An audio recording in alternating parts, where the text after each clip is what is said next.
प्यारे संतों, परम प्यार से बोलिए धन्यंकार जी। इनका तो दशहरा हो गया, लेकिन हमारा दशहरा कब होगा? आओ संत महात्माओं, अभी अभी दशहरे का पर्व गुजरा है और इस दशहरे पे वही की असत्य पे सत्य की जीत, अधर्म पे धर्म की जीत का प्रमाण ये दशहरा है। यानी भगवान राम ने विजय प्राप्त की बुराइयों पे, और जब बुराइयों पे विजय प्राप्त करने के बाद, यूँ कहें असुरों का नाश करने के बाद में, और आप आते हैं तो आपका भव्य स्वागत, जोरदार स्वागत होता है। आओ संत महात्माओं, इधर भगवान श्री राम की पूजा होती है, इधर श्री राम के जयकारे जय घोष लगाए जाते हैं, और उधर रावण को जलाया जाता है, दहन किया जाता है। हर वर्ष उसके साथ ऐसा होता है। तो आओ संत महात्माओं, जो कि राम के वचनों का पालन करने वाले हैं, जो कि राम के वचनों को जीवन में उतारने वाले हैं, उनका तो दशहरा है।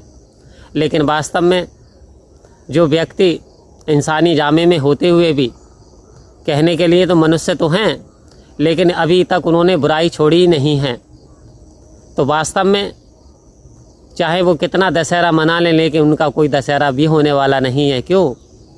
क्योंकि दशहरा जो मनाया जाता है, रावण को जो जलाया जाता है, बुराई के प्रतीक के रूप में जलाया जाता है।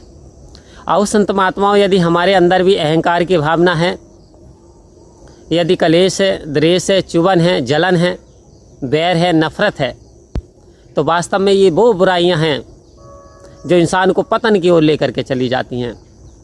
इंसान इन बुराइयों का बोझ उठा करके भवसागर से पार हो ही नहीं सकता, क्योंकि सद्गुरु कहते हैं जहाँ निरंकार का वास होता है वहाँ अहंकार का विनाश होता है। जहाँ अहंकार होता है वहाँ निरंकार नहीं होता है। आओ संत महात्माओं, जहाँ अंधकार होता है वहाँ प्रकाश नहीं होता है, और जहाँ प्रकाश होता है वहाँ अहंकार नहीं होता है। तो आज सद्गुरु इस ओर इशारा दे रहे हैं कि आओ संत महात्माओं, ये जो बुराई है, ये चाहे नशे की बुराई हो, चाहे काम की हो, क्रोध की हो, अहंकार की हो, इस बुराई को हमें एक एक करके त्याग देना है। धीरे धीरे देखेंगे क्या, जैसे चावल में अगोना हो जाता है, आओ संत महात्माओं, और बहनें क्या करती है, उस अगोने को एक एक करके चुन चुन के निकाल देती हैं, तो फिर वास्तव में वो चावल साफ़ हो जाते हैं बिल्कुल, और शुद्ध हो जाते हैं। फिर वो उन्होंने बनाने रख दिए जाते हैं। आओ संत महात्माओं, परमात्मा भी इसी प्रकार उन संत भक्तों को अपने कार्य के लिए चुनता है, जो कि अपनी एक एक बुराई को छोड़ देता है। एक एक बुराई प्रतिदिन छोड़िए, 30 दिन में आप 30 बुराइयां छोड़ देंगे। आओ संत महात्माओं, तो सद्गुरु आपको इस्तेमाल करना चाहते हैं, निरंकार आपसे सेवा लेना चाहता है। आओ संत महात्माओं, तो हमें अपनी एक एक बुराई को त्याग देना है।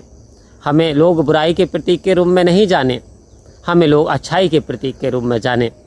तो आओ संत महात्माओं, एक बार एक बहन दूध दूह रही है बाल्टी में, और दूध भी उसने सब दूह लिया, लेकिन कुछ समय के बाद में जैसे उसने बाल्टी उठाई तो देखा नाम मात्र के लिए ही दूध ही बचा उसमें।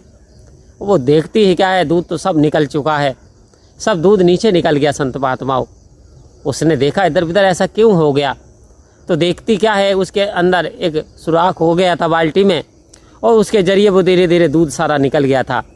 आओ संत महात्मा, होता क्या है, जब हमारे अंदर भी ये सुराख हो जाते हैं, यानी ये बुराइयां पनप जाती हैं, बुराइयां अंदर आ जाती हैं, प्रवेश कर जाती हैं, तो जो हमारे पुण्य कर्म है उन्हें ये नष्ट कर देती हैं, धीरे धीरे नष्ट कर देती हैं। जैसे सूर्य पे काला बादल आता है तो घनघोर अंधकार हो जाता है। आओ संत महात्मा, ऐसे इंसान के अंदर क्लेश, द्वेष, विकार और द्वेष की भावना, अंधकार मय वातावरण की जब ये बातें इंसान के अंदर प्रवेश कर जाती हैं, तो वास्तव में इंसान के अंदर से अच्छाइयाँ लुप्त हो जाती हैं और बुराइयाँ उन पर हावी हो जाती हैं। और संत महात्माओं, इस ओर जब सूर्य निकलता है तो जितनी अंधकार है वो सब छट जाता है, अब प्रकाश हो चुका है। अब जाग मुसाफिर भोर भई, अब रैन कहाँ जो सोबत है, जो सोबत है वो खोबत है, जो जागत है वो पावत है। कह रहे हैं अब तो रैन हो गया, अब रात्रि बीत गई, अब भोर हो गया, अब रात्रि बीत चुकी है, अब किस सोता है, गफलत में सोने वाले, क्या तुझको ये खबर है मंजिल तेरी किधर है, मंजिल तेरी किधर है। ए मुसाफिर, 4 दिन का तू मेहमान, 4 दिन की चांदनी फिर अंधेरी रात, 4 दिन के लिए संसार में आया, क्या तुझे अपना असली मकाम पता है? क्या तू किस काम के लिए आया है, तूने ये जान लिया है? आओ संत महात्माओं, यदि नहीं जाना तो वास्तव में अभी हमने कुछ भी नहीं जाना। अभी हमें 84 से पार करके इस जीव को परमपिता परमात्मा को की प्राप्ति करनी है, ब्रह्म ज्ञान की प्राप्ति पा करके, और इस आत्मा को मोक्ष की प्राप्ति करनी है, जो कि सद्गुरु की कृपा से संभव होती है। आओ संत महात्माओं, समय है, इस सद्गुरु की शरण लें, सेवा सत्संग स्मरण करते रहें। परम प्यार से बोलिए धन्यवाद जी।